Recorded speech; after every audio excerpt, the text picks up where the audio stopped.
తెలంగాణ గోండు వీరుడు కొమరం భీంకు ప్రధాని మోడీ నివాళులర్పించారు. నిజాం పాలనపై ఆయన చేసిన పోరాటాన్ని కొనియాడారు.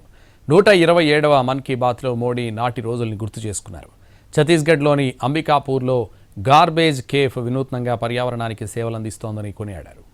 ప్రతి నెల చివరి ఆదివారం రోజు దేశ ప్రజలతో తన అభిప్రాయాలను పంచుకునే కార్యక్రమం మన్ కీ బాత్లో ప్రధాని మోడీ తెలంగాణ గోండు వీరుడు కొమరం భీంను గుర్తు చేసుకున్నారు. భారత్ను దోచుకోవడానికి బ్రిటిష్ పాలకులు అన్ని మార్గాలను వాడారని, ఆ సమయంలో హైదరాబాద్ ప్రజల ప్రతిస్పందన వీరోచితంగా ఉందని అన్నారు. బ్రిటిష్ వారు నిజాం పాలనను బలపరిచారని, పేదలు గిరిజనులపై నాడు జరిగిన వేధింపులు వర్ణనాతీతమని మోడీ అన్నారు. అలాంటి కష్టకాలంలో 20 ఏళ్ల కుర్రాడు కొమరం భీం అన్యాయాలకు ఎదురొడ్డి నిలబడ్డాడని, అతడి పేరు చెప్పబోయే ముందు ఆ కుర్రాడి వీరత్వం గురించి తెలుసుకోవాలని అన్నారు.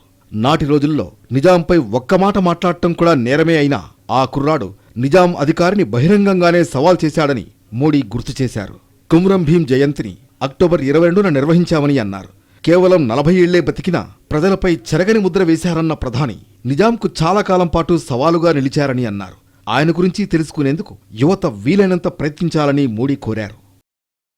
వినూత్నంగా పర్యావరణానికి సేవలందించే ఛత్తీస్గఢ్లోని అంబికాపూర్లో గార్బేజ్ కేఫ్ గురించి కూడా ప్రధాని మోడీ మన్ కీ బాత్లో ప్రస్తావించారు. అక్కడ ప్లాస్టిక్ వ్యర్థాలనిచ్చి ఫుల్ మీల్స్ తినొచ్చు. కిలో వేస్టేజీ ఇస్తే లంచ్ లేదా డిన్నర్ ఏర్పాటు చేస్తారు. అదే అరకిలో ఇస్తే అల్పాహారం ఇస్తారు. అంబికాపూర్ మున్సిపల్ కార్పొరేషన్ నిర్వహించే కేఫ్ని ప్రధాని అభినందించారు. జీఎస్టీలో మార్పులు ఈసారి పండుగ సీజన్లో అన్ని వర్గాల్లో సంతోషాన్ని తీసుకొచ్చాయని ప్రధాని మోడీ అన్నారు. ఈసారి సీజన్లో దేశీయ వస్తువుల కొనుగోళ్లు గణనీయంగా పెరిగాయన్నారు. వంట నూనె వినియోగాన్ని 10% తగ్గించాలని రాసిన లేఖకు సానుకూల స్పందన వచ్చిందని మోడీ హర్షం వ్యక్తం చేశారు.